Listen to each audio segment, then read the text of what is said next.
Here's another example of a rational function with linear functions on both the numerator and denominator. First step, as always, is to try to simplify. And there are a few common factors. 2 minus x over 2x plus 1. But still nothing common between top and bottom, so I can't make it any simpler. Okay, just a reminder of what we're doing here. Intercepts, discontinuities, extremities, asymptotes, which we'll have by then any other special points. So, intercepts. For the y-intercept, set x equal to 0. Y must be 6 minus 0 over 0 plus 2. 6 over 2 is 3. And for the x-intercept, set y equal to 0, which is my function. 6 minus 3x over 2x plus 2. If a fraction is equal to 0, then the thing on top of the fraction must be 0. So that means 0 is, I even factorise, it might be easier to see, 2 minus x, which means x must be 2, because 3 can't be 0. So x must be 2. Okay, got my intercepts. Discontinuities. Well, this graph is not continuous. This graph has a problem when the bottom of this fraction is 0, which means x is negative 1. So discontinuous when 2x plus 1 equals 0, i.e. x equals negative 1. That therefore is going to be a vertical asymptote because the bottom of the fraction is getting close to 0. So the overall fraction is getting very large. So this is a vertical asymptote. Which side is the function on?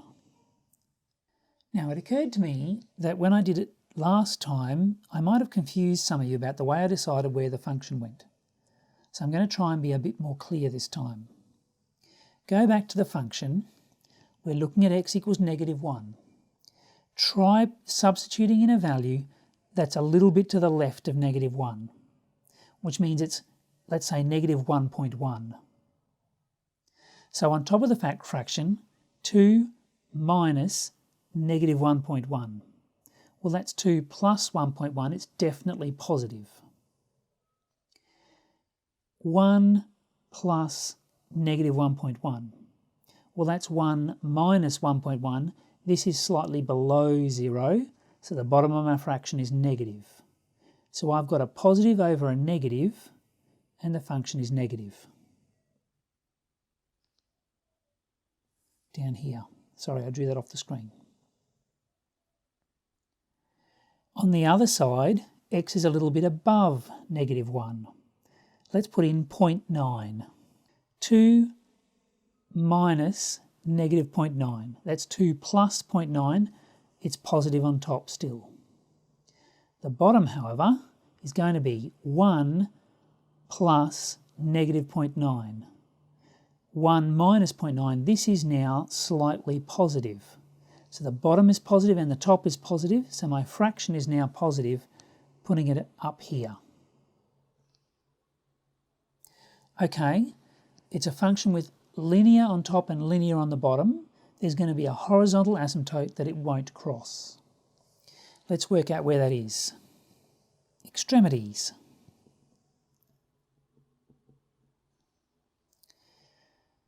As x approaches plus or minus infinity, what's happening to y? Well, the y value, remember, was this.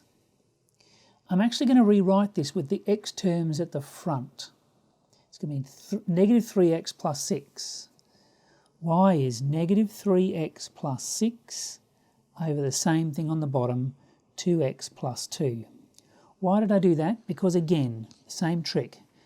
If I divide throughout by x, let me do it one more time just so you can see.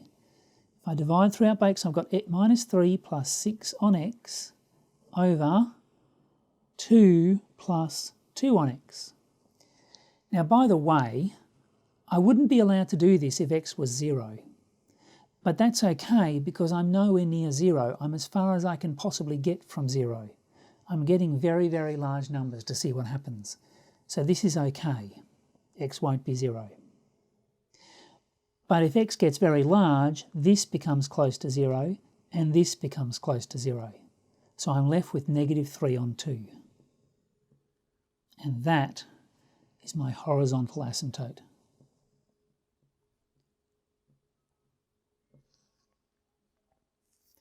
Okay, in my ideas, the next thing was asymptotes, but I've just found those and I know there's only going to be 2. Are there any other special points? Well, I know there aren't going to be any stationary points. This horizontal asymptote means my function is going to look like this. And for linear over linear, I'm always either going to get this or what I had last time, which was this. It's always going to be one of these two situations. So there won't be any stationary points. I might be able to find extra points if I need them, but let's try graphing what I've got. In fact, this time I'm not even going to bother with graph paper. I'm just going to do it here.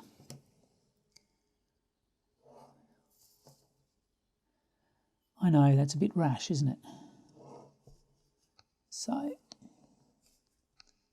y, x. Let's make a quick sketch. The y-intercept was 3. How far am I going with this graph? Let me put it in here. Y-intercept is 3. No, 0, 3. Nearly made a mistake there. The x-intercept was 2. It's going to be about there. 2, 0. What else do I know?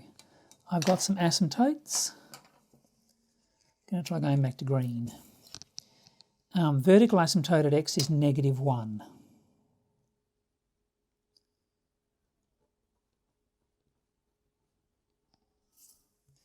X equals negative 1 is a vertical asymptote. My horizontal asymptote is negative 1.5, negative 3 on 2.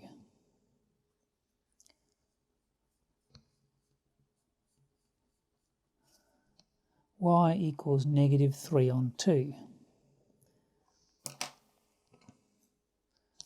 Well, I've got a lot. I'm probably going to need to want to go further down, right, to match that position there. Let me extend my asymptote a bit further.